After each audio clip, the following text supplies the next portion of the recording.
Welcome to the new podcast, A Mick, a Mook, and a Mike, hosted by Billy O'Connor and Frank Pace.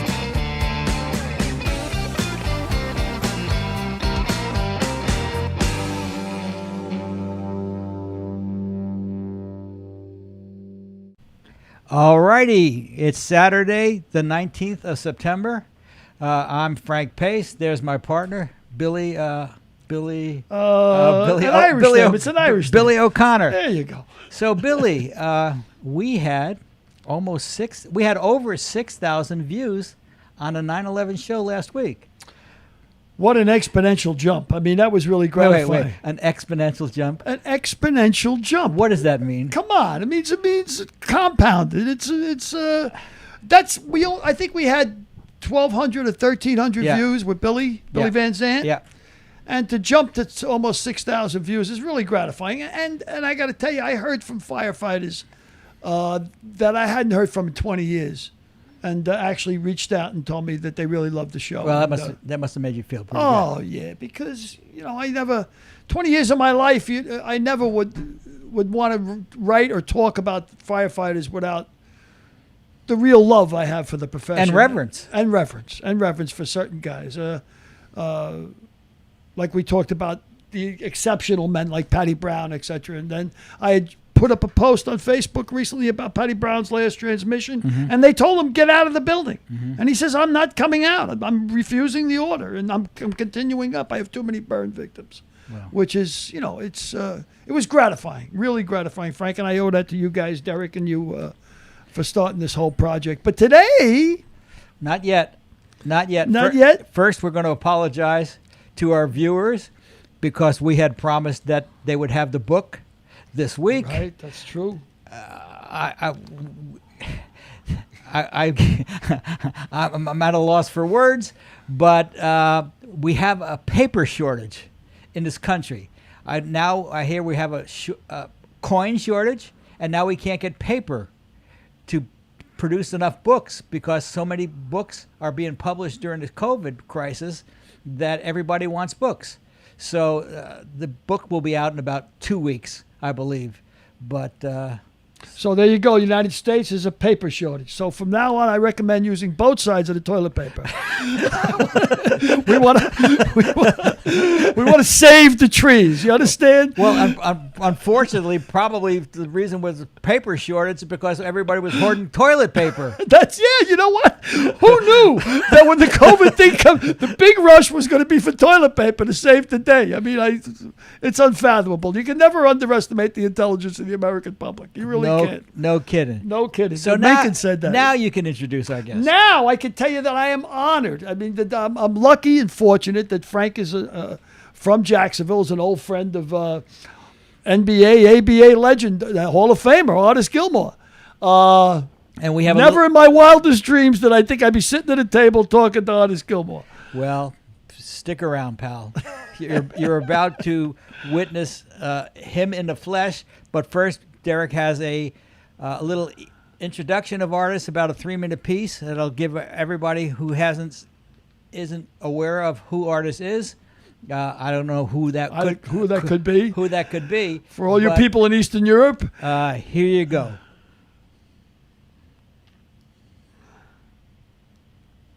Coming up. I want to see this highlight myself.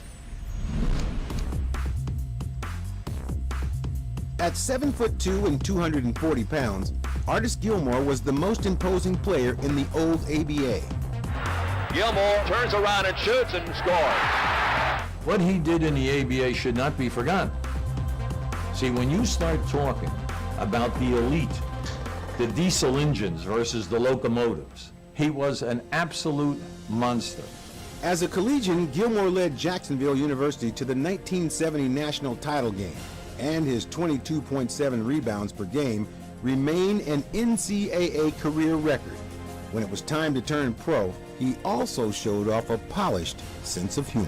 Artis, the big question here is, why did you choose the ABA over NBA? Well, I like the colors of the basketball. You like that better? Yes. As a member of the Kentucky Colonels in 1972, Gilmore not only won Rookie of the Year honors, he also was named the ABA's most valuable player. He was such a force. One night he grabbed 40 rebounds against our team. He said, all right, everything coming off the backboard now is mine. And that was it. He certainly was our ABA's Wilt Chamberlain. When you have 34-inch thighs and a 28-inch waist, and you're 7'2", and you're one of the strongest people on the earth, if you got too close to the basket, it was over. With Gilmore in the middle, Kentucky was an ABA powerhouse. And in the 1975 finals against the Indiana Pacers, his dominating play on both ends of the floor helped the Colonels to their only championship. The emphasis was on Artis to lead us with the rebounding, shot blocking, and scoring. There they go into Gilmore. You got to deny him that ball if you can, because look what he can do. He did this in the biggest games, and when he won the MVP, it was well-deserved. After the ABA-NBA merger in 1976, Gilmore became a Chicago Bull, and a new league learned that despite his quiet off-court demeanor, he was a force in the paint. We sometimes call him the gentle giant because of his personality, but wouldn't nobody mess with him. Gilmore was a six-time All-Star as a member of both the Bulls and the Spurs. Known for his consistency, he still holds the NBA record for career field goal percentage. Gilmore rebounds his miss, and that's an easy one for Artis. He had great leadership qualities. He was a great teammate. He didn't want to do anything but win. I have nothing but the utmost respect for him as a ball player, and I have so much respect to him as a person and a friend. Artis Gilmore deserved to be in the Hall of Fame. Hey, we're back. That was the last clip. That was the last clip of it anyway. But when we get Artis going to join us in a second. We'll have him. I believe we're going to get him very shortly. I'm delighted that when they showed about the 40 rebounds that he did against the Nets, that it was Dr. J that said that it was the 40 rebounds, because I had written that down as one of the most remarkable stats that I had read, that he would get 40 rebounds in one game. That's pretty incredible. There he is. We have him, Derek? The man himself, the A-Train. Big fella, how you doing? Okay, absolutely great, guys. Just wonderful. First of all, Billy, I just wanted to say, compliment you on the 9/11. Congratulations to all of the guys who have been associated with the firemen. 9/11 just happened to be a special date for me as well. My mother turned 80 years old on that particular date, and I just think about it so often, and so many people lost their lives, and so many special caretakers or workers was contributing to the positive things that happened to rebuild since that time. Well, Artis, that's a marvelous thing to say. I really appreciate it, and I'm sure all the first responders that are tuning in today because of last week's show would really appreciate it as well. That's a really nice thing to say, Artis. Thank you very, very much. So, Artis, let me ask you, are you in a spaceship now? I mean, you look like you're in the cabin of a spaceship. Well, I compliment my daughter. She has been instrumental in helping assisting me with this new technology. And, Frank, congratulations to you guys on your podcast and the success of it. But my success is still developing when I utilize my daughter as assistance. She's not here right now. It's a little quiet spot here, but yeah, this is my space. So, Artis, the first thing I've got to ask you is, what happened to your afro? Well, I must tell you the story is what happened is I decided to go to this the barber, the nature Barbara, and I think nature cut just a little bit too much off. And I got a litigation, a file suit. So I'm just waiting for everything to come back up. And, once I win, if I get rewarded from this litigation, guess what? I'm gonna have the throw back again. Because you used to, I know you're 7'2", but you used to look about 7'4", 7'5", 7'6", even with that afro. I think Derek has a vintage photo of Artis when. Let's let Derek look for that. But I know we saw the photo of what your afro looked like in the promo for the Hall of Fame. But that's him on the car. He's on the what? You guys won't be able to see. Oh, okay. Oh, I see. He's on the card. You can see it. Great. So okay. Tell us when he's back, and that's great. So Artis, in your honor, Billy and I and Derek, we're all wearing Gilmore shirts. I'm ready. I like that. That's great, guys. That is wonderful. I was mad, Frank. I told Frank I wanted a 3-piece suit with the same name on it. You know what I mean? I want it done right. What is this? A shirt? You can do better than that. Come on. He's a producer, for God's sake. Yeah, we really need to talk to the producer, Frank Pace, about that. So, Artis, your birthday is coming up on the 21st. Happy birthday. Happy birthday, sir. Happy birthday, sir. That's right. That's right. What birthday am I celebrating now? 33. When you turn 50, you say, "Oh my God, I'm half of 100." Wow, that's amazing. But 20-something years later, now you say, "Hey, you notice how they keep getting? Another birthday." You notice how they keep getting faster these decades? You know, 40 to 50, 50 to 60 flew, 60 to 70's flying. I'm 72, and I'm saying, how'd that happen? Like crazy. Yeah, I know, Billy. I totally agree. That is accelerated speed. Yeah. So let me ask you, Artis. Everybody knows you went to Jacksonville University, or everybody who knows you know you went to Jacksonville University. But the thing that I didn't know, and you can share with the people, is you had originally signed with Villanova. Isn't that correct? You were originally going to go to Villanova, and George Raveling discovered you. What's that story? Well, actually, Frank, I don't know how much time we have. But actually, I graduated from high school in Dothan, Alabama. In fact,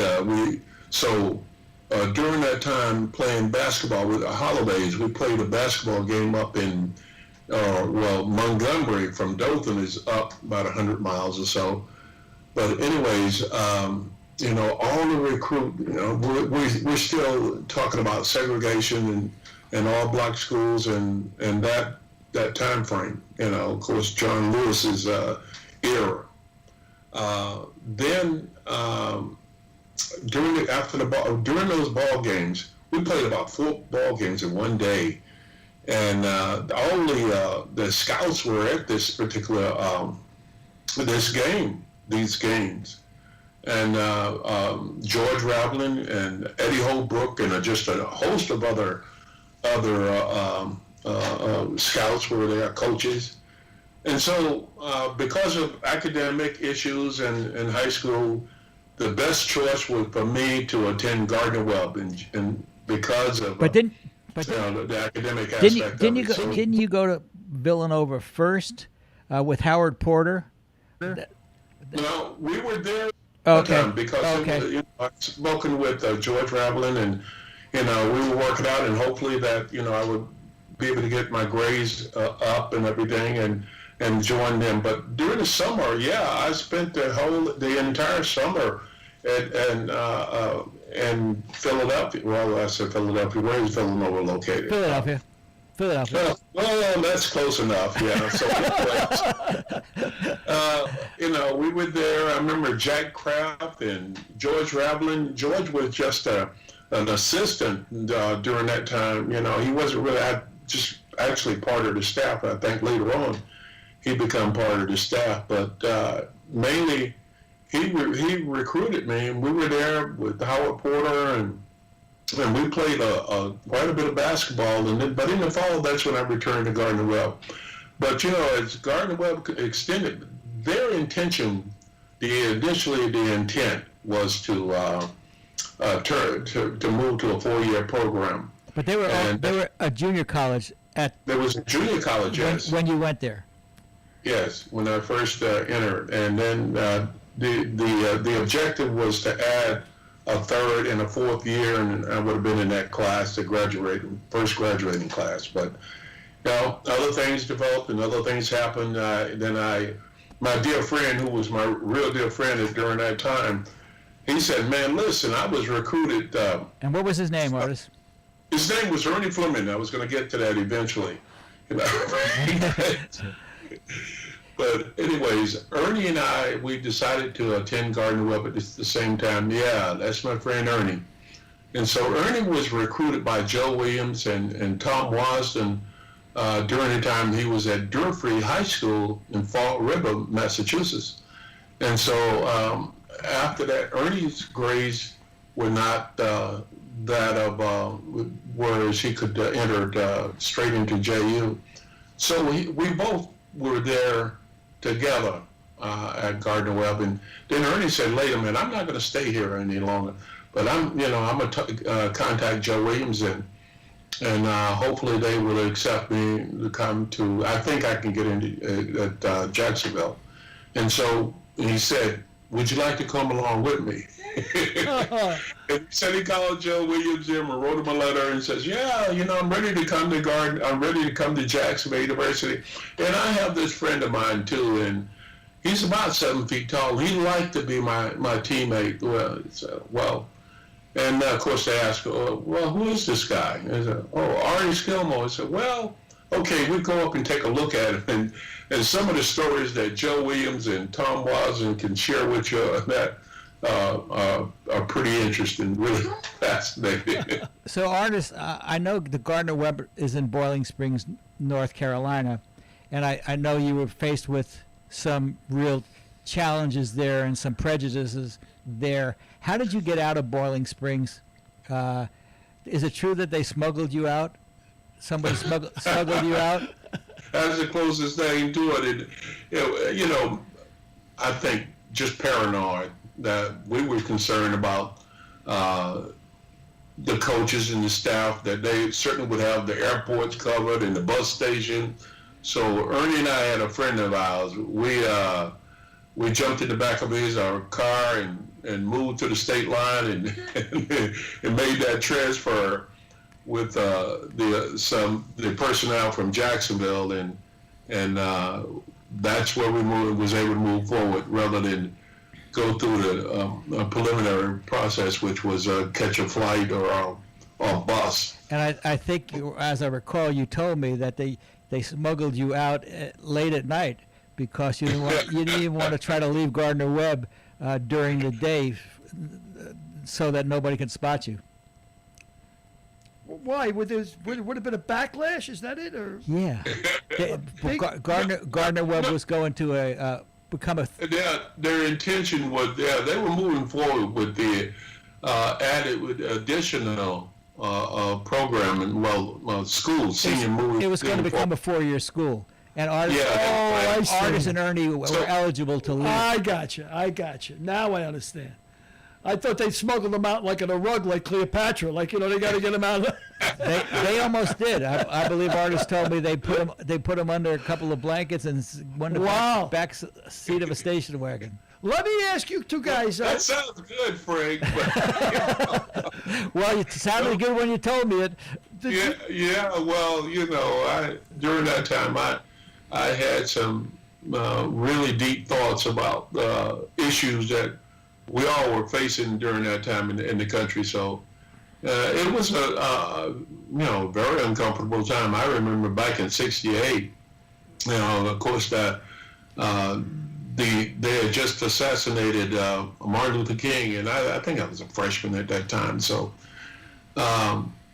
that's when, certainly there was a lot of concern, and we didn't know what kind of a reaction that we would receive. So, Yeah, I think we took we went to the extreme. Wow. Yeah. Did you guys know each other when you were in college? Did you meet at Jacksonville U, or did you know each other? Or? Well, absolutely. Did I know Frank? Yeah. No. I mean, did you know him from soccer, or did you know him from? He knew you from basketball. No. I never got to meet that. I tell you what, Frank and I, man, every day we would have lunch. We had a really small cafeteria here on the campus, and all the guys we were like family. I mean, it was like a little brother. In fact, he is my little big brother now. But we sit at the tables together. This school was so small. I think what do we have? The student population 2,800. 2,800. And 900 That's after we had gone to the NC2A tournament, and then all of a sudden we got this accelerated numbers of kids decided to come to university. But before then, Frank, I don't think we had. I think we were lucky the past 2,000. Yeah, and 900 people lived on campus. We became the smallest school ever to advance to the NCAA finals, which we lost against UCLA. But I want to tell you, the first time I saw Artis, I was with Coach Williams. And I don't know whether you were on a recruiting trip or what it was, but he said, you see that guy right there pointing to you? I think you were playing on the courts, down on the outdoor courts. He said, if we get that guy, I'll be a good coach.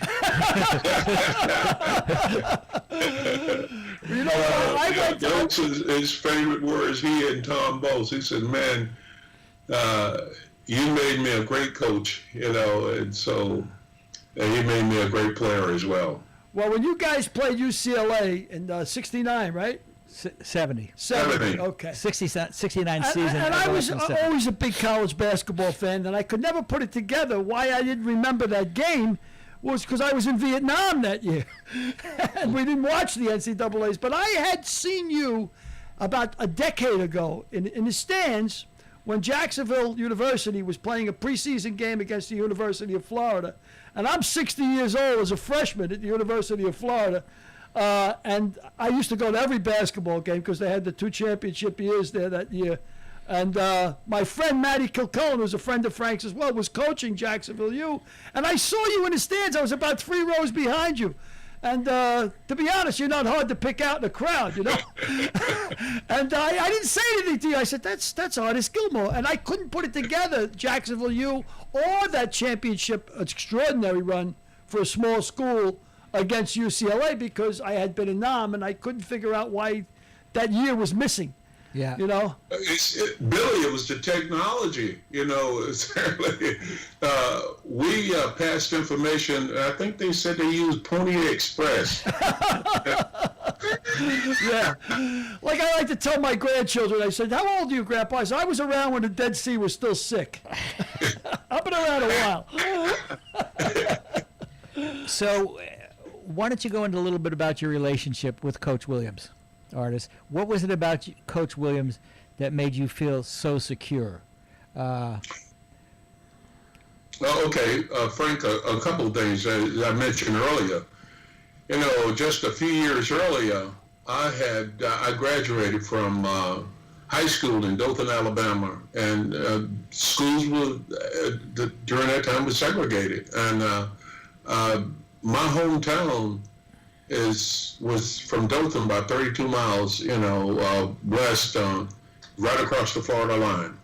And so even as a kid growing up in my hometown, Chipley, Florida, we dealt with just incredible amount of intense racism. And I was just uncomfortable for all of a sudden, my first time after graduating from high school in Dothan, Alabama, I entered an environment, a mixed environment, a white, and then this was the first time ever, and I was just, I was so tense because of my relationships as a kid growing up, and that environment. So now all of a sudden, suddenly, I'm here, and so, and I don't think Eddie understood. Eddie Holbrook. Eddie Holbrook. The coach at Gardner Webb. He his personality was just totally opposite, and he treated us pretty well, but he laid down some rules. And but afterwards, then I come to Jacksonville University, meeting Joe and talking with him. He made me feel so comfortable. He made me feel like a man, a mature young man, and then instead of a young idiot boy, I wasn't a boy anymore, and all of a sudden that's when mentally things, start to come into focus, and I was able to relate a little bit better, and Joe was the person that made that positive impact in my life. That's great. And Joe's still alive, and he's living in Mississippi, and he's got a great sense of humor, and he was the son of he was born in Oklahoma, and he's the son of a minister. Do you think that ministerial background sort of made him who he was? That understanding person that he was? I absolutely believe that, Frank. I think Joe, he was very comfortable around black people, and one of his real good friends that he met, and he felt that, he was, Joe himself were not a certain individual, how I felt about them and him. So he introduced me to a local guy named Lorenzo Reddick here in Jacksonville, so that I would sort of be, and I guess because as a silent person, not speaking up, not a verbal person that speaks, because I was continuing to be in this shell, and shell felt like I was just not part of I guess a community at that time. And so Joe kind of used Lorenzo Reddick as the kind of the go-between. Well, listen, Lorenzo, Artis is not talking, not saying anything, so, can you kind of find out what's going on with this guy, And so we want him to be comfortable. We want him to feel like he's at home.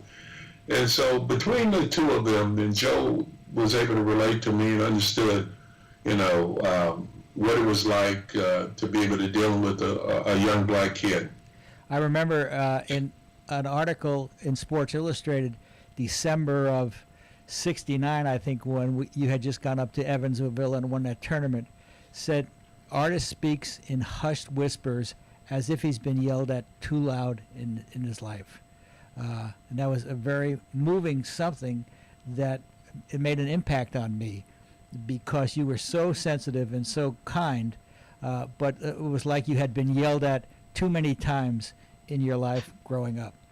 I'm going to tell you also that the girls, now you weren't married then, so the girls at Edward Waters College, which was a black school on the other side of Jacksonville, knew who you were, because we had a payphone on the second floor Grether where the basketball players lived, and the payphone would ring constantly. It would ring, it'd say, "Is Artis there? Hang on. Is Ernie there? Hang on. Ring, is Artis there? Ring, is Artis there?" Another rings, 2 more rings for Ernie. So the phone was constantly ringing for girls that wanted to hook up with you, for want of a better phrase. It got to the point that it was ringing so much that Greg Nelson, who was a big 6'7", burly guy from Evansville, Indiana, came out and he ripped the phone out of the off the wall. You remember that? Yeah, and Frank, in a little addition to that, because his roommate was Von Wedekin. And Vaughn, those guys was students. And we were working on being students. And so, as you indicated before, that was our communication with the kids right across the bridge. So that phone was pretty busy quite often. Right in the middle of their studies, the doors open and the phone. You remember back in those days, a phone ring was, I mean, it was like loud. a Oh, bed. So, you know, it's very disturbing. So absolutely, I could understand, looking back, you understood, I can understand what Greg was experiencing. Yeah, Greg was experiencing jealousy. Because he wanted to study some of that anatomy that you were studying too. It seems to me, Frank, that's a small fault in a good man that a lot of women were chasing after him. That's a very small fault, you know, in a good man. Frank was talking about, you're talking about 50 years ago when you were 19, 20 years old. And as I was doing research just on your life in general, one thing stuck out, a quote from your mom and dad that you mentioned about your mom and dad, and it really blew me away. It said, one way to live. There's only one way to live, and that's the right way. And if everybody had that attitude towards life, it'd be a hell of a lot better world than we were living in. There's only one way to live, the right way. And that's a hell of a quote, I thought. Yeah, and Artis has always lived the right way. He hasn't changed a bit since he was 19 years old.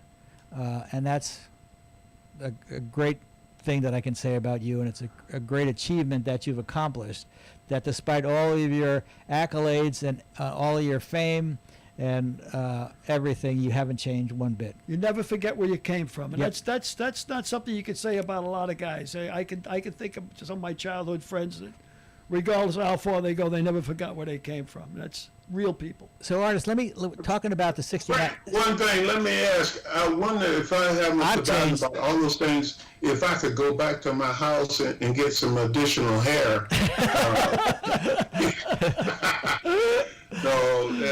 My mother and father, they were really special. My dad was about 25 years older than my mother. And, he was from, can you imagine, if he was alive today, he'd be 120 years old. Wow. And so they were an extraordinary, unusual couple. But you're right about the fact that they believe in responsibility and treating us for what, we were dealing with. They had the right outlook and very positive outlook that they certainly was able to encourage their children to be able to accept and move forward in life. Why don't you tell me a little bit about how you grew up? How many kids were you? I know you got your height from your mother because your father was like 5'6", and your mother was like 6'1". Come on, Frank. He was at least 5'8" and a half. And your mother was over 6 feet. But tell me about how many kids you grew up with, and how big a house you grew up in. Well, it wasn't a house; it was a little barn, and there was 8 of us, actually 9, but one passed earlier, and I was 3 brothers in each bed, and then there was 2 girls. They lived in the front room with my mother and father. So, and we had sort of a 3-room, and I said literally, it probably was a barn because it had no windows, had a number of things it was like, and one of them was not indoor plumbing.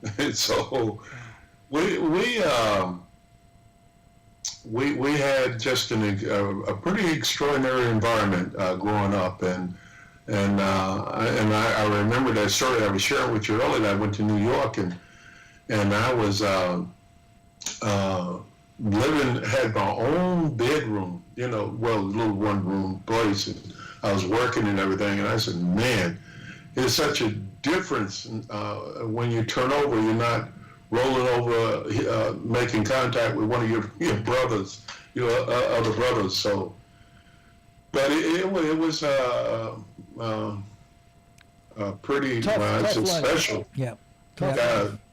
So it was beyond tough, Billy. I mean, that's the description. The closest description. It was challenging. Really challenging. And you didn't really have any basketball shoes until you got to high school, did you? not even then, Frank. Just as a description of one of the pair of shoes that I wore, it was like what they call tennis shoe. You had the rubber that goes across the top of them. You slip your feet in, and it had the really thin sides. Like when your toes start putting too much pressure on the side, and all of a sudden start ripping, and you take some cardboard and put it in the corner to try to give you some pad and try to preserve that rip, just continue slowly moving forward. And and that's what we were dealing with. And my basketball was, I think I was like 15 years old. Before I started, because this additional story, part of that was when I was 12 years old. I wore size 12, and then when I reached the age of 13, all of a sudden I'm wearing a 13. But guess what? There was no 13s in Chipley or 14s in Chipley my next year. So for those years, we walked the street without shoes. And, so I look back at all of my former legends and colleagues that I had to wear. I mean, like Kareem and Lou Alcindor at that time from Powell Memorial High School. I'm playing catch up with all these guys in the NBA, and so. But fortunately, with the patience and we talked about the environment, how intense it was, and the way I grew up, and growing up in Florida, the focus has always been football. So basketball was no big deal, and especially in Chipley. So there was a lot to overcome, and some obstacles that's been truly blessed. Well, you obviously overcame them, so much so that in 1980 I was repping Pony shoes. And you wouldn't wear Pony because you were wearing Nike. And my client would say, remember Carl Rule? Yeah. The big German guy. He would say, "This is supposed to be your friend. Why won't he wear the Pony?" And I said, "Because you're not paying him enough." He said, "Fuck him, I'll pay him whatever he wants. Just get him in Pony." But we couldn't get him in Pony. We couldn't get him to switch out of Nike. I got to ask you a question, Artis, as I was doing some research before we start talking about your extraordinary career, But your wife's name is Enola Gay. And I'm a bit of a World War II buff, and when I saw the Enola Gay, of course, that's Colonel Tibbetts' name of the airplane, named after his mother, who dropped the atomic bomb in Hiroshima. There has to be a story there. Why did your wife's parents name her Enola Gay? Well, Billy, thanks. The one thing, they had an opportunity, or they went to the movies to see this particular story, and they were so moved by it. And of course, her mother was expecting a child, and then they said, of course, if we have a daughter, we will name her Enola Gay. And so there you have it. That's how she actually received that name. But let me add to that story. So, as you indicated before, Billy, all these places that you had a chance to travel and spend some time in, and likewise with Enola and myself, traveling to Japan. So, can you imagine? Wow! All of a sudden, I didn't even think of that. Enola says, I'm not comfortable. Really comfortable.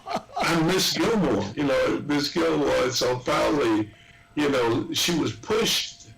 Somebody asked her, says, what is your name? And so finally, it came out, my name is Enola Gay.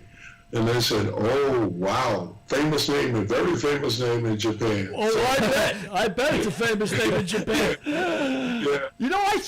I actually think that movie was with Robert Taylor, if I'm not mistaken, that when they talked about Tibbetts, Colonel Tibbetts. And I think he might be from Yonkers, Frank. I think Tibbetts Brook might be named after Colonel Tibbetts. Is that right? Who dropped the atomic bomb on Hiroshima. Yeah. But when I saw the name, I was like, there has to be a story here. This is like, it's such an extraordinary name. Yeah, Billy, thanks. Thanks for sharing that story, and certainly she received an awful lot of attention. In fact, I think we have a little collectible plaque with the signatures of Colonel Tibbet and his co-pilot, and we have it someplace around. Hopefully, Wow. I can find it for Frank. So, Artis, why don't you get into a little bit about that 69-70 team? Who were some of the teammates? What made that year so special for you? Okay, this particular year, 1969-70, we were a pretty decent team. We played everybody we played. We literally crushed them, and so except for Florida State. And by the way, see if I can remember the teammates. If not, Frank, you can assist me with that. Von Whittaker, Yep. Danny Hawkins, Rod McIntyre, Greg Nelson, Chip Dublin, who else? Rex Morgan. Rex Morgan. Yeah. You said Vaughn, Greg Nelson.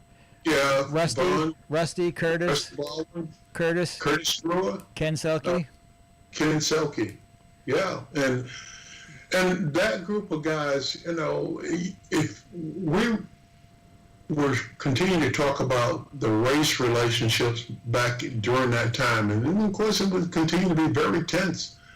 And so, but this team continued. It was we become a really close knit family. The guys and even before I heard some of the stories about black athletes engaging, not necessarily engaging, but entering white institutions, white schools, and they were just having a very difficult time, especially with merging with their teammates. But this particular team, we were a family, and we just worked out very well together. So that particular year, as I said, my personality, Joe Williams and Tom Wasden, both a combination really helping me to develop as a person. And so with that, I was able to provide leadership for the team, but not as a spokesperson, but as a person, as an example on the floor, working and playing hard and making things a little bit easier for my teammates. Is that one particular shot that you put on the screen earlier, Frank, and Greg and I, we joke about that particular shot right now. And I said, well, Greg, listen, Greg Nelson is standing in that shot, number 55. I said, of course, if you would have been taking responsibility playing defense, that shot wouldn't have never happened. But extraordinary to take a school that small against mighty UCLA and John Wooden's team in the final game. Well, one other thing. Just extraordinary. In that year, the entire SEC had one black player in the entire SEC, and that was a guy, Percy, I can't remember his last name, but he was at Vanderbilt, and he had been there for 1 year prior to Jacksonville. But when we played UCLA integrated their team in 1927. So they had a 50-year head start toward integration, 52-year head start toward in over the schools in the South. In the SEC, yep. Yeah. And you know what Coach Wooden said, don't call me a wizard, because the coach that usually has the best players usually wins. He said, I always had the best players. It's remarkable to me as a total layman. I mean, for me to talk basketball with you is like you talking firefighting with me, but a total layman. But as a layman, it amazes me that somebody says, well, the guy's 7'2", of course he can play basketball. No, it doesn't work like that. It's pain, it's discipline, and it's work ethic. I mean, there's plenty of guys 7'2" that can't play basketball. Never mind taking to the heights that you did. Yeah, that's absolutely right, correct, Billy. there is a number of oh gosh, and the other person we left out Pembroke Burrows on that team. Yeah, I meant to interrupt you, say Pembroke, and I forgot to interrupt that.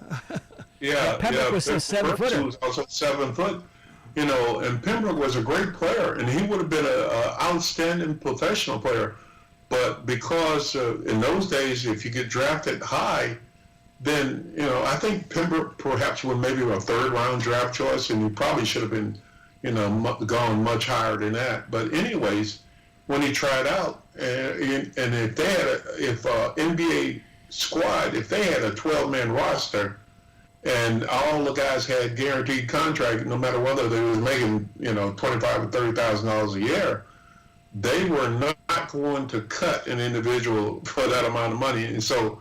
Basically, that's what happened to Pembroke Burrows, who was also 7 feet. And Pembroke became a state police officer, and certainly he was the first black, officer in the state of Florida. And he was very successful in making a lot of positive things happen for people of color. Yeah, he retired after 44 years on the state police force. And when he was cut by Seattle, I believe he had, a month later, he had been asked by another team, to rejoin that team. But he had already passed the police force test, and he said, I don't want to give up on a sure thing for something speculative as the NBA. Because he realized that, unless you are an Artis Gilmore, unless you are a Kareem, which he wasn't, he would probably be a lower half player on his pro team, and those guys are interchangeable. They come and go every, 2 or 3 years. Plus, correct me if I'm wrong, but back in 70, 71, what was there, 9 NBA teams? I mean, it wasn't as expansive as it is now. It wasn't a world game. Well, there were the ABA had teams also, but you can answer that, Artis. Yeah, I mean, the smaller, tougher to get into the NBA. I mean, it was less teams.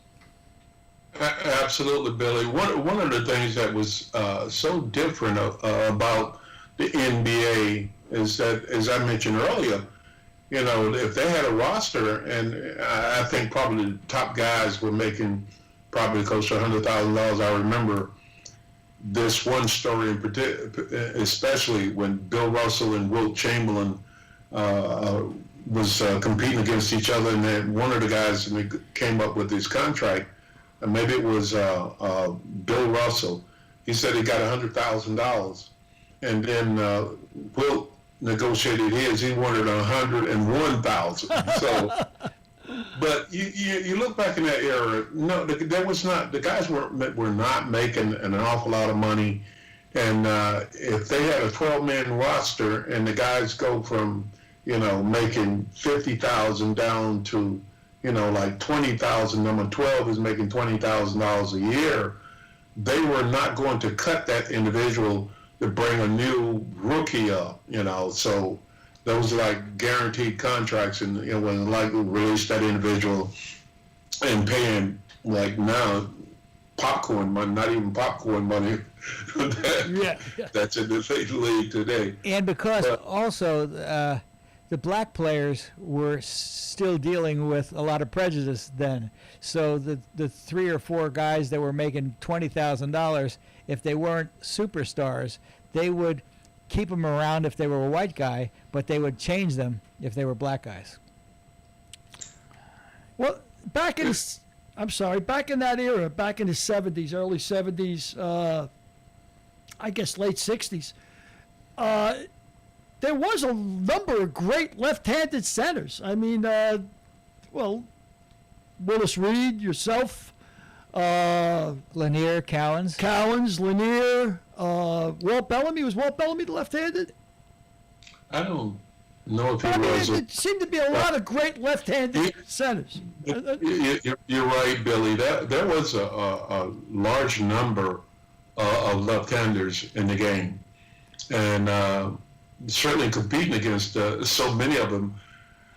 They all created different problems for me, but it was a lot easier, when a right-handed guy is preparing to take a jump shot and your left-handed body just comes right across, it makes it a good matchup, a good blend, and certainly a great opportunity to block an individual shot.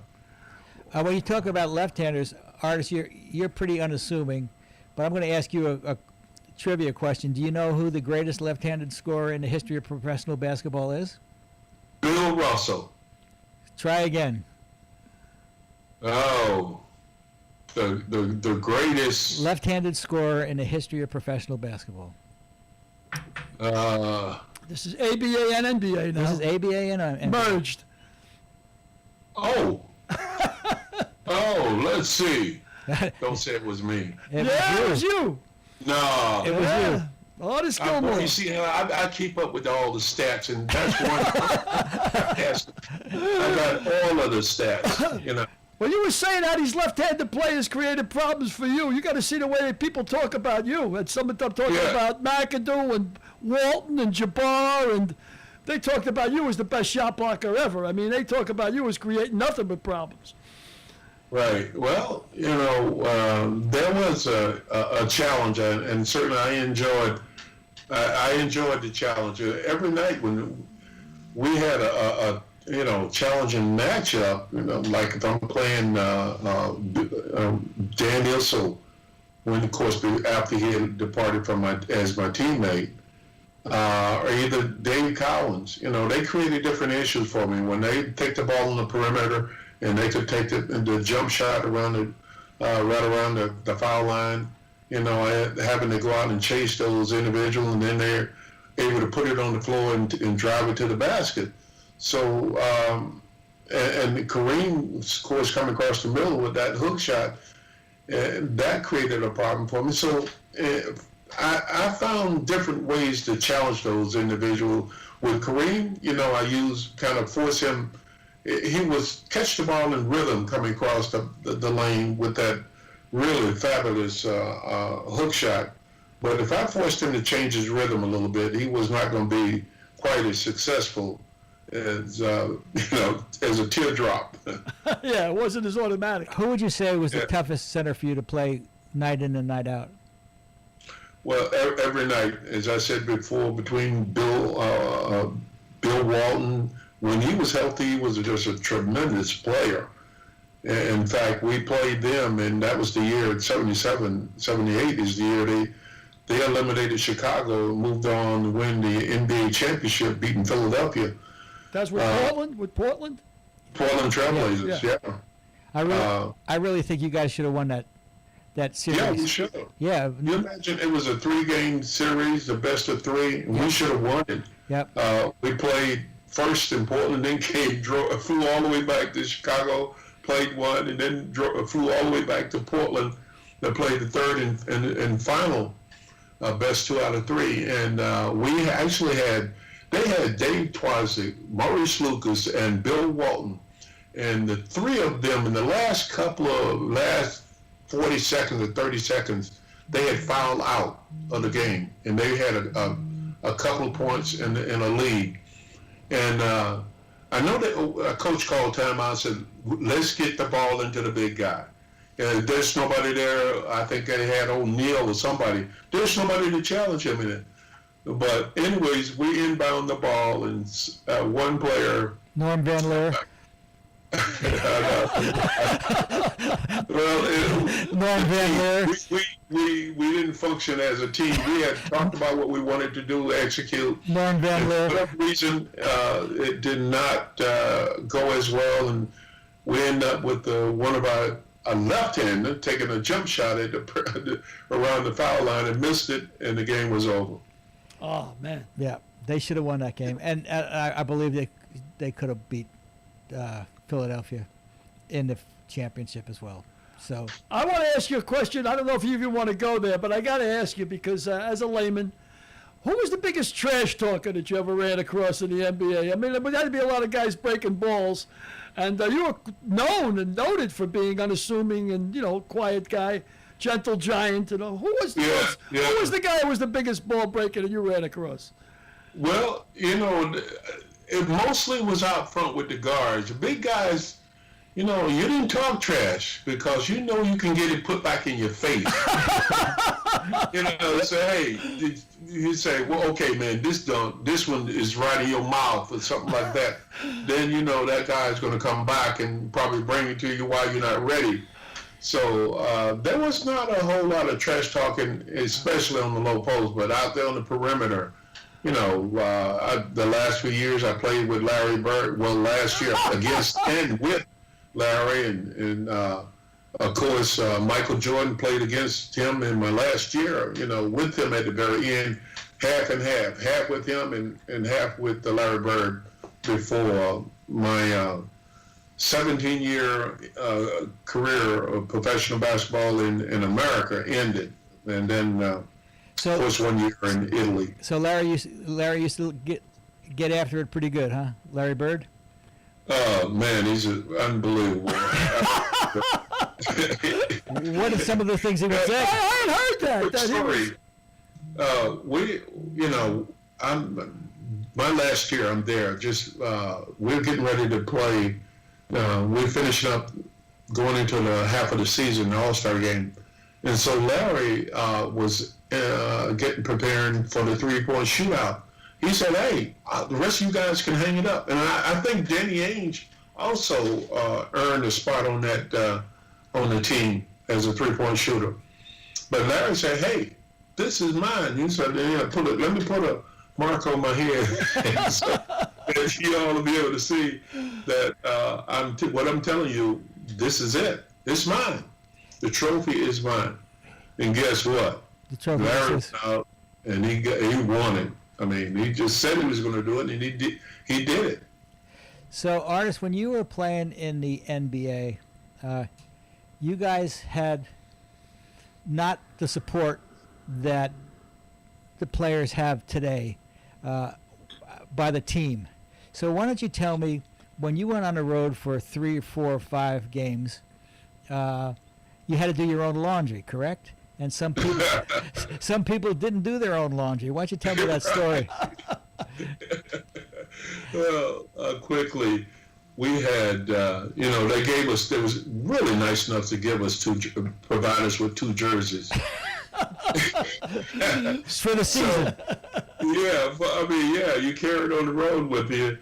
And what happens is, if you play the game, there's no place to wash your jersey out. And boy, it gets pretty strong. You walk in somebody's room and say, whoa, wait a minute, what's the knockout punch?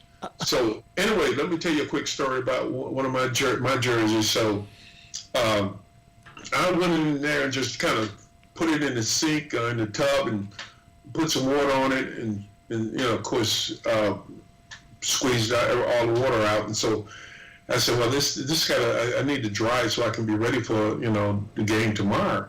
So I laid it across one of the lamps in the room. And so I'm just laying up there watching TV, not really just thinking about it. And all of a sudden I smelled something burning, And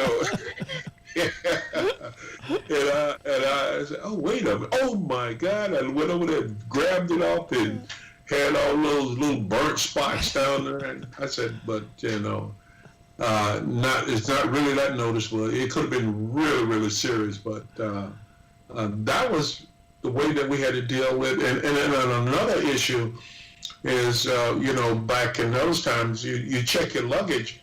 And we were told if we had a game that particular day, you're traveling, you're preparing to play that evening, not to check your uniform. You had to carry it on the plane with you. You check your rest of your luggage, but you brought your uniform and your sneakers on the plane with you. And so I think there was one time I forgot and checked my bag, and we arrived at the destination. I didn't have my uniform. In fact, I had to go out and play with a no-name number on the back of my jersey. A loner. Yeah. Well, in the old days, if you played the night before, let's say you played the night before in Portland, and tomorrow you're playing in Los Angeles, you had to connect on the first flight out of Portland to fly to Los Angeles. So if you played until 10 o'clock, 7 o'clock game, and you got back to the hotel at 11 o'clock, and the first flight to Los Angeles was a 6:45 flight, you had to be on that flight. Is that right, Artis? Absolutely. The first available flight. And that was a fine, because if you didn't take that flight and made an attempt to take a secondary flight, and if you were late rival, I mean, that was a league rule that certainly you would be fined for that, and the organization would be fined. Yeah, that was before private flights. They were flying commercial. Well, long before then, because when during my career in San Antonio, I mean, the luxury was in Chicago, we could get a direct flight to any destination. Right. But say, for an example, now, when I was in San Antonio, we would fly Southwest, and I played one night in San Antonio. We had to catch the flight the following morning. I remember Mike Dunleavy and I played backgammon there at 5:30 in the morning. So we would take a flight out of San Antonio, and we either say we were going to play in Utah. We would have to fly to either Houston or either Dallas, and then catch another flight from there to Denver, and then the next flight into Utah, play that night, and travel that back route, returning to San Antonio, preparing for a third game, 3 and 3 nights. Wow. That's unbelievable. Well, when I was trying to handicap, I always used to look for that. The NBA on the road, third game on the road. I said, they got to be tired, Yeah, of course, it never worked, but I always tried to look for that, I remember one night you guys were playing an exhibition game in San Diego, and I was in San Diego, and we were going to the game, and I came over to the hotel to pick you up, and I knew you were there, and you had some incredible streak going of games started, and the starting lineup was announced, and your name wasn't in the starting lineup. You had forgotten your shoes, and you had to go back. One shoe. One shoe. I had one with me and one left But can you imagine you taking, you're preparing to get dressed for the ball game and everything, and so you're taking your equipment, and certainly your shoes are part of the equipment. I take this one shoe out, and I keep looking. Wait a minute, there's got to be another shoe in this bag, and you keep looking like a magician. This shoe has got to appear, So I know I packed them, but then they sent a bellman back into my room and pulled the shoe out, and they hustled it over there. Of course, I missed a couple of minutes of the start of the ball game. Yep. Now, of course, they wear shoes for one night, and then they wear another pair of shoes another night. They get, if they play 82 games, they wear 82 pair of shoes. Meanwhile, Artis got 2 jerseys. And good luck. And 2 shoes. 2 shoes. Well, 670 consecutive games is what I have written down here. 670 consecutive games, which is pretty remarkable. Yeah, so much for load management, right?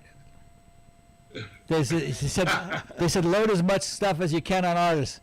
670 straight games. There's an Ironman record for sure. That's great. Well, I tell you, boy, I guess I was truly blessed, considering, some of the pictures you could see me elevating off the floor. And I remember during the time that I was at Gardner Webb, we were, playing in the junior college tournament. And boy, it was a tough game, really, really tough game. To give you an example, Frank, the final score in our game was 112 to 113. And the University of North Carolina, the final score in their game was 12 to 13. They go into the four corners. Yep. Dean Smith, I remember Charlie Scott was he's the first black player to play for the University of North Carolina. And Charlie standing in the corner with the ball behind his back and dribbled. They dribbled in a circle and dribbled back out. But anyways, me moving forward. What happened was I got injured in that game, and I turned my ankle, and they actually came over. And the coach took me to this location to take an injection. My ankle was like blown way up, and they took this needle out. Man, I guess it was longer than my finger, just the needle part. And they blew it up, put it in there, and I went out there and I was good for a little while, and then I guess when the feelings came back, it was really painful.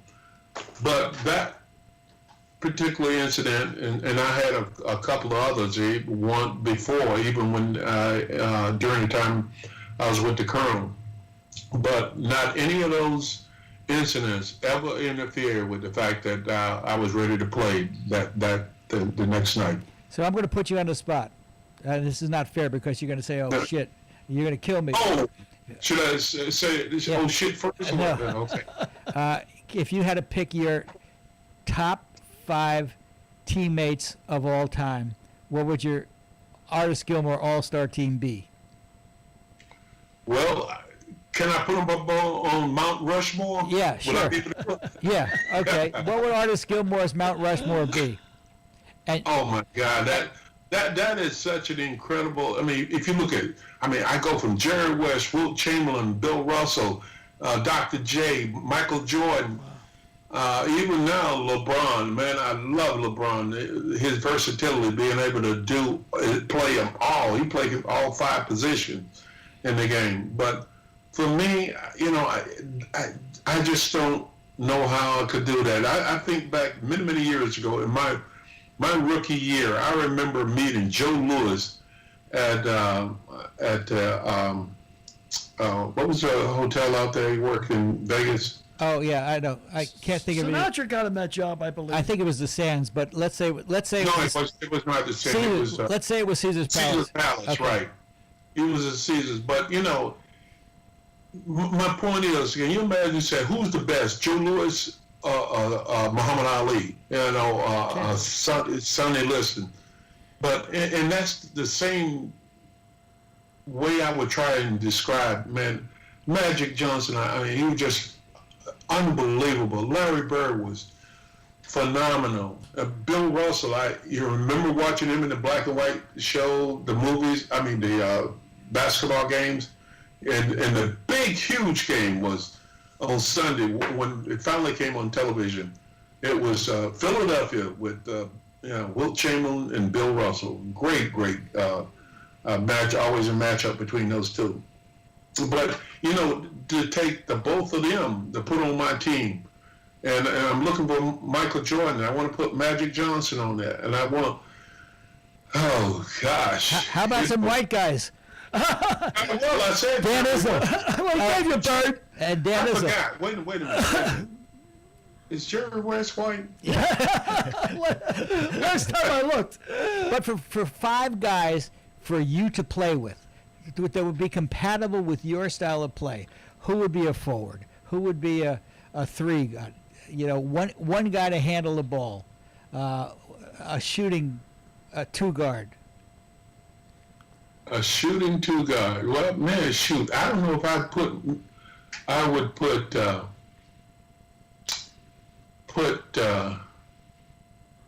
Michael Jordan at the 2 guard. I'm thinking, yeah. Okay. Michael again developed a little bit later on as a shooter. He of course, he was comfortable driving to the basket, but then later he really worked hard on being able to pull up on that mid-range shot and just knock it down, and just really diversified his game. Okay, I'm going to take you. I'm going to take you off the hook. You've named your Mount Rushmore. I'm dancing around this, Frank. Okay, man. And my legs are getting tired. I can't. I'm about to run. So why don't you tell the folks out home what you're doing today, where you're working, who were some of your people that got you started at the place you're working today, and why don't you go into that a little bit? Well, Frank, absolutely. I have to credit you working with, and my title now is Special Assistant to the President of Jacksonville University. I've been there now returned to that location about and I've been there for about 15 years. I've thoroughly enjoyed working with the young kids and watching them develop, and certainly being able to move forward in their lives. But that's something that's been pretty special to me, and certainly working with JU. And JU, before we just dropped our football team, a student population I think was in approximately 5,000 from the time that about 4,500 now, since the time that you and I were students at JU. So there's a tremendous amount of growth, but it's a small family, small environment. So I thoroughly enjoy working there. And of course now, my wife Enola Gay, Billy, as you mentioned, we got 48 years in. Wow. We're looking for another 48, but anyways, well, that's a real record. That's a real record to be proud of. That's a real record. You say you're working at Jacksonville University with the students, but you're working with all students and not just basketball players, because I don't think the NCAA allows you to work with basketball players because there's a restriction on how many coaches you can have. But the great thing about JU for you, and the president now is Tim Cost, and President Cost was also a graduate at Jacksonville University, and he graduated from Jacksonville University in 1981, and then he went on to make a gazillion dollars in private business, and he returned to Jacksonville University about 7 years ago to become president, because he had made all the money he wanted to make, and he wanted to pay it back. So JU is fortunate that have two people who have done incredible things in their lives, paying it back. And a lot of that is attributed to Fran Kinney, who was the president when we were there. Well, she wasn't the president. She was the dean of fine arts when we were there. And Fran just passed away at 102 years old. She was almost 103. She passed away in May, and she was sort of like, I know you called her Mom Fran, but she was sort of like a mother to all of us. And she gave Tim his diploma in 1981. Right. I think we got a picture of Fran up there now. Yeah. Yeah, so that's well, you write a chapter about her, and If These Lips Could Talk. I Yeah. mean, obviously a remarkable woman. Yeah. I mean, in every aspect. And yeah, so that was a picture of Fran, myself, and a good friend, John Harrison, who was also a JU graduate and a member of the Board of Trustees with all of us. Frank, there is one photo that you and I and Jay, we were together with Fran. We took the photos. Jay Thomas, who was another graduate of Jacksonville University. Probably 30 years later, we took this one and we duplicated it 30 years later. So, wow. Jay, myself, you. We took one in 1992, 2002. No, we took one in 83. 93 and 2003. Well, the one in the book is from 1983. Is that correct? That's the early one. The one in the book, Artis, which is not out yet because of a paper shortage, but will be out soon. But If These Lips Could Talk. A chapter about Jay Thomas as well. Yes. And of course, Artis is in the John Wooden chapter. And Artis is in. It makes a few appearances. Yeah, it makes a few appearances throughout the book. In the book. Yeah.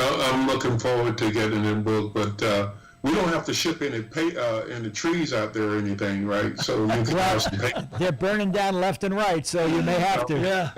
That's boy. And again, Billy, man, major tribute to the firefighters and the first responders, as you mentioned. They just do an incredible job, and just from where we are, viewing the disaster and destruction that this fire path is making out there, just it's tragic and sad. Well, Artis, the brotherhood is such that I can remember at 9/11, we had firefighters from all over the world coming in, from all over the United States, and then from Canada as well, coming in to chip in. And I had just read 2 days ago that 13 firefighters from Mexico had landed in Oregon to give a hand to the brothers in Oregon. Yes. And that's the way the brotherhood is. You Yeah, know, it's that's you unbelievable. talked about Jacksonville, you being such a tight knit, and your team in Jacksonville being such a family. Well, that's an international brotherhood with firefighters. You know, and my heart goes out to these guys. I mean, these guys that are fighting these wildfires, these hot shots they call them, mountain hot shots. You know. Yeah, well, I mean, Billy, again, you cannot emphasize enough the job and that these first responder firefighters, what they are doing out there. I mean, you're watching fire just absorbing all the oxygen in the air, just sucking it out, and they are right there in the middle of it. You know. They're taking a beating. There's no doubt about it. Yes, absolutely. Well, yeah. We appreciate everything you guys do to give them entertainment in their times off, and somebody to bet and lose on. Yeah, I appreciate it, Artis. Thanks very much for eating up my salary over the years. Hey, Artis, before you go, why don't you tell the people a little about. I don't know if I interrupted you or if Billy interrupted you. Probably one of us interrupted you when you were getting ready to tell a little about what Fran Kinney meant to you. Okay. Well, Frank, as you indicate with the introduction earlier, I call her mom. She was so instrumental in so many positive things with me, and just to, really sum it all up at the very end. She's done so many things before in the past, but this one thing in particular, in 2011, I was inducted into the Hall of Fame. And so this summer, I mean, in August, it was like August 6th. Of course, Frank, you were there. And of course, Frank was there as well. But, I'm riding sky high. I'm on cloud 9. Well, cloud 10 at that time.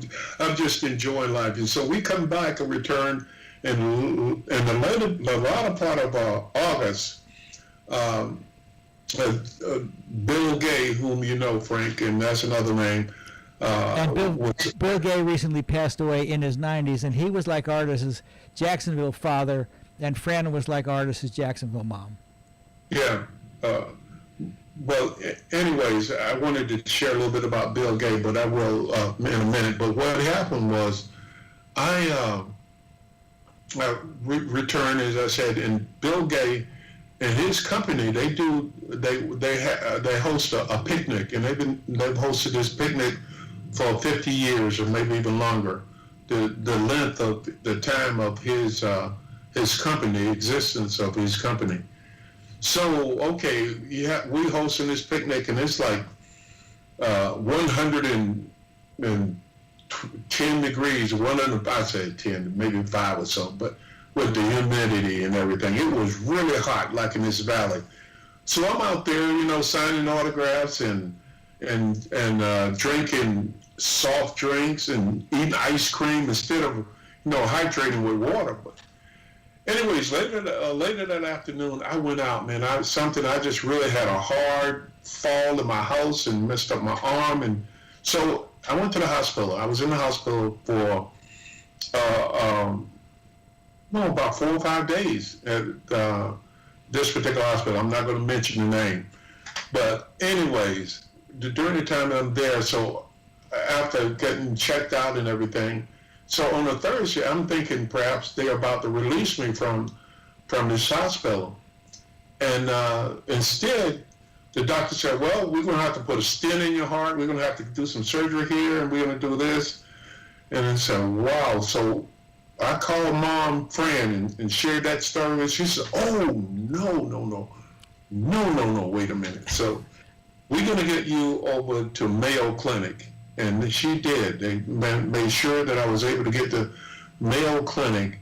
And, in a situation like that, rather than have this one physician making this decision, at Mayo Clinic, you have a number of physicians working together to make a decision. Yeah. So anyways, I ended up with just a heart monitor in just a short time. And so that was just one little thing that made a tremendous impact on me throughout, from 9 And Fran was life, but Fran was instrumental in making it happen. Fran was like the first woman everything. She was the first woman dean of fine arts. She was the first woman president of a university in Florida. She was the first member of the Rotary Club. There are so many firsts. She was a pioneer and truly a remarkable person. Artis, I think that pretty much covers. Let me just say this real quick, Frank, about Fran. Fran said after she joined the Rotary, she said she was the first president with a hysterectomy. and she was so sharp.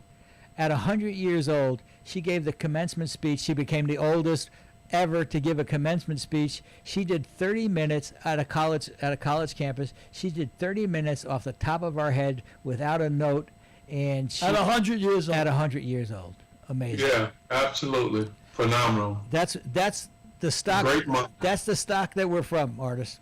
That's the stock that gave us or gave you to the world. Thank you, sir. Well, I can't believe what a pleasure it was for me to just meet you and interview you. You're gracious as hell, man, and everything they say about you is true. And thank you so much for coming on our show, and really means a lot to me. Thank you, Artis. Really, from the bottom of my heart. You're the best, pal. All right, Thanks. Billy, Frank, thank you. Billy, and just once again to you and the gang, all the firefighters. We appreciate your contributions. Well, I'm going to give them a big shout out, and hopefully a lot of them will be watching. And I know they appreciate it, Artis. I really do. Thank you, my friend. Brother. Okay. Thanks, Artis. Thanks, Art. So, all right. To go to what a terrific guy. He is a terrific guy. We got to go. So he's a terrific guy.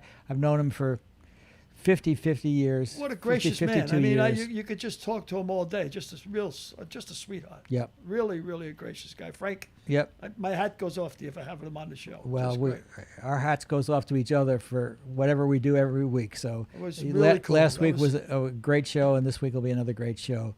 So before we go, we're both, I believe, 1-1 on our picks. That's right. Not only we 1-1, but Frank, our locks of the week. Our lock of the week. We're 1. So get it while you can, because guaranteed we're going to go cold. So take a bow now, because it's going to be a long season. But I love what you said to me. I said, Frank, you want to know. You picked the winner. You had Pittsburgh over the Giants. I said that was what we bettors call a cigar game, because come the second half, they just put the Giants away. You light up the cigar, So he says, yeah, your pick was a little bit more courageous. Well, they don't pay you for courage. The bookies say, you know what, Bill? That was a good, let me give you an extra 100 for your courage. They don't work like that. They pay you the same amount they pay me. So anybody out there who gets our picks, they'd be more than happy to get it on a cigar game this week. Okay, Nostradamus. So who do you have this? Nostradamus. Nostradamus. American Nostradamus. So who did you slave 5 hours over for this pick? It didn't take me this long. It took me 3 hours this time. But 3 hours? 3 hours. Just like those trees that are burning in Oregon, 3 hours. Okay. And it jumped off the page. But Billy, don't yell. Okay. But, I get excited. Don't yell. I get excited. Okay. Derek. You're good to go. Don't worry. Okay. Calm me down. This week I like a 1 o'clock game, and I like an underdog again. Tennessee is playing Jacksonville.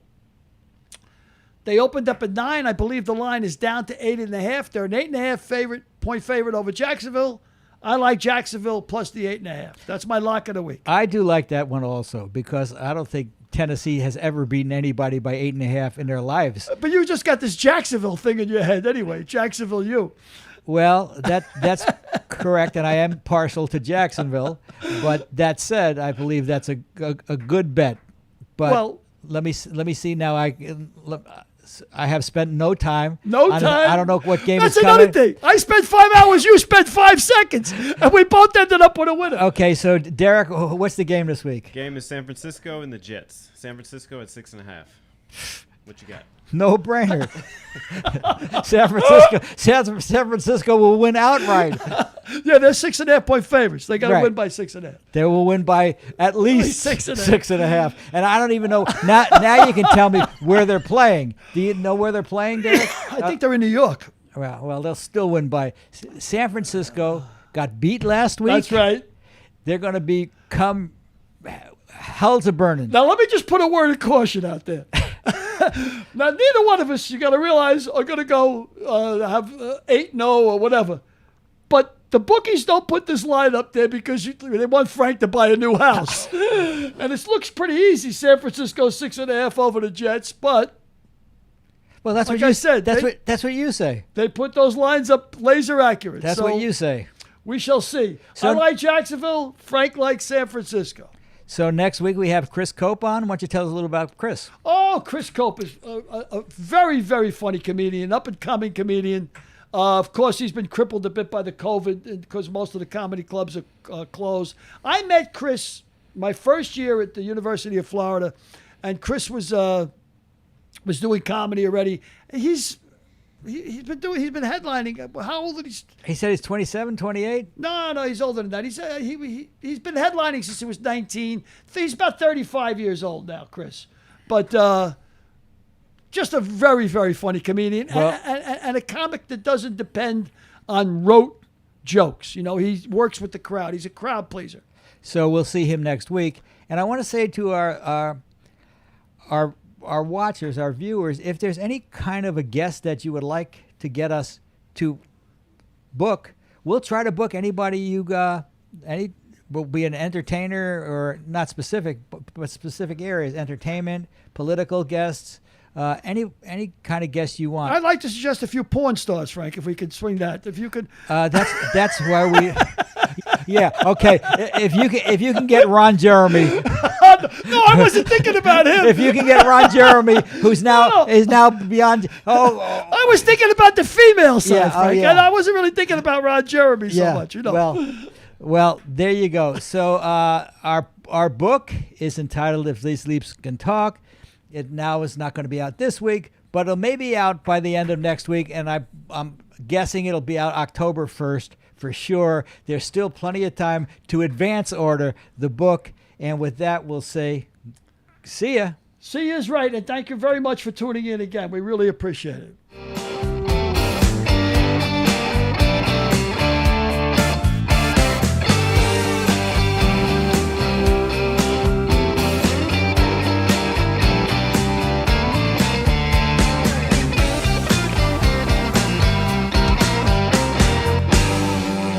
We'll see you next week.